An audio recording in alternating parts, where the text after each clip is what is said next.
The 4th of July and all the patriotic observances that go with it is just a few days away.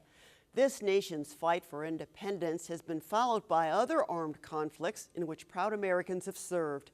I recently visited with some descendants of veterans whose service you won't find in the history books. Our story begins at the end of February 2013. That's when we visited a photo exhibit at Christ Church Cathedral in downtown St. Louis. It was entitled As If We Weren't There. The exhibit was made up largely of pictures of African Americans and their families, dating from as far back as the late 19th century through the mid-20th century. Cathedral member Deborah Nelson Link was the curator. There's this missing part of the American narrative from the Emancipation Proclamation to the beginning of the Civil Rights era of a story of black people that's not told. And it's told in our homes when we visit our scrapbooks, but it's not told to the general public. And this was a way to share that in picture form.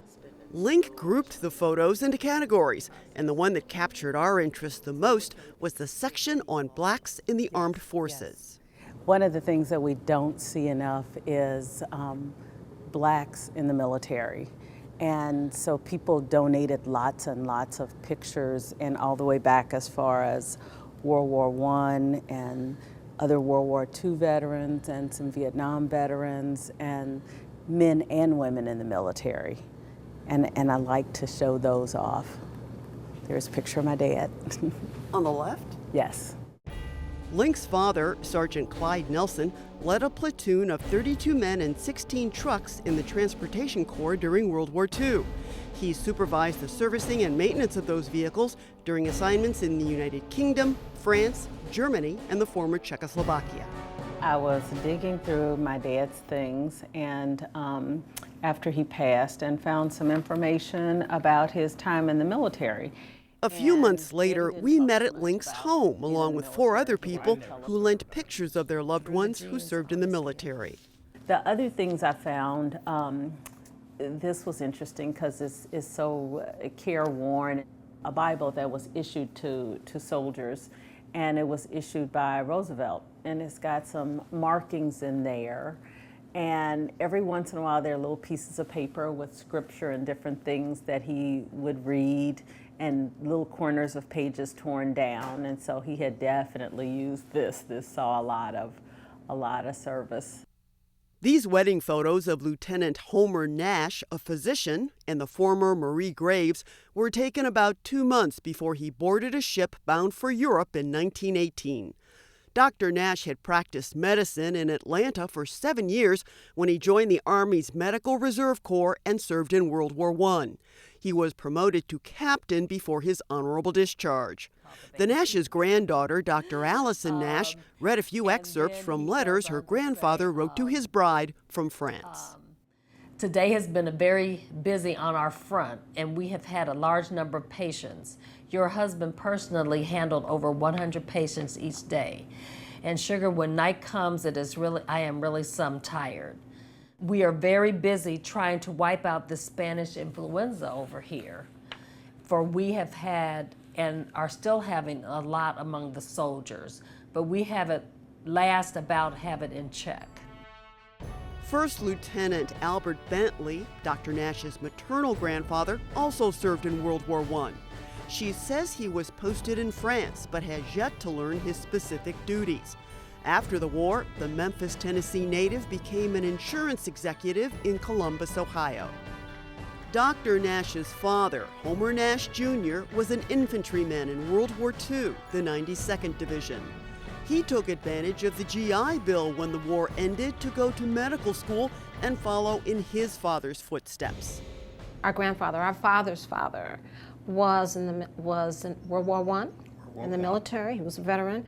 And that's about all Michael Calvin and his sister, Robin Calvin Rutland, know about their paternal grandfather's service. They had slightly better luck with their mother's father. Here's a picture of Harry Satterwhite Sr. when he served in World War I. His post-war education included St. Augustine College and Boston University. His son, Harry Satterwhite Jr., studied in Tuskegee, Alabama, and became one of the famed Tuskegee Airmen in 1945. 1 year earlier, the Calvins' father, Lincoln Calvin Sr., became an electronic technician's mate in the Navy. And in researching their family tree, Robin Rutland came across a post-war article from 1947 that she's added to the family archives. It's about 2 notable appointments of Black Missourians. The first was about the second Negro to be admitted to West Point. It goes on to talk about Blake Wells appointing to the Capitol Police Force his finest, L. Gilkey, which was my father's uncle, age 30, from St. Louis, Missouri. And it says Gilkey is a college graduate and presently is working toward his master's degree. He's a veteran of 4 years service. So far as could be recalled by old Capitol employees, Gilkey is the first colored man to be appointed to the Capitol Police.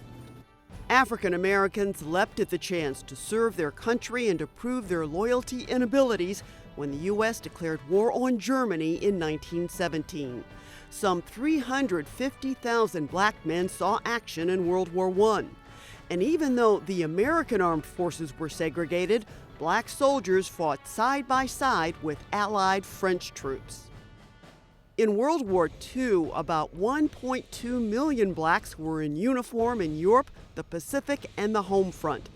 At the same time, thousands of black women enlisted in the Women's Army Corps.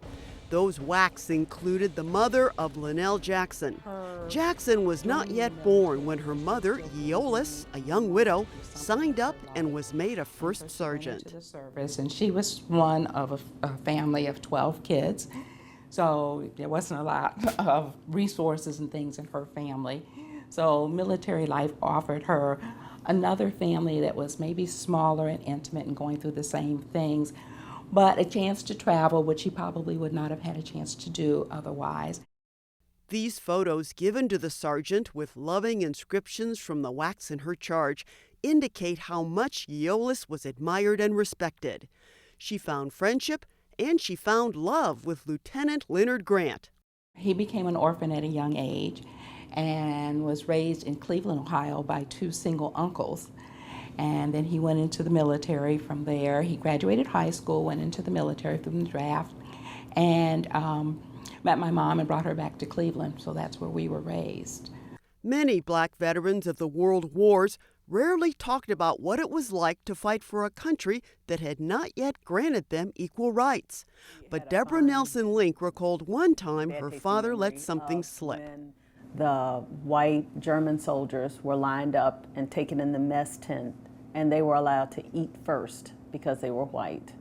And the African American soldiers had to wait outside the tent in the rain until they had been served and eaten.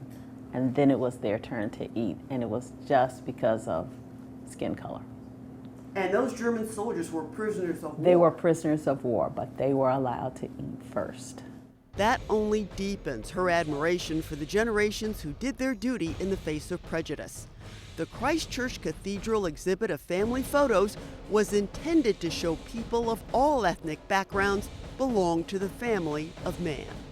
As you know, the exhibit was entitled As If We Weren't There, and we were there, and there were pictures that documented it. I could stick my chest out and say, yeah, that's my history, and it's the history of the world, it's the history of the United States. It is history, and we were there.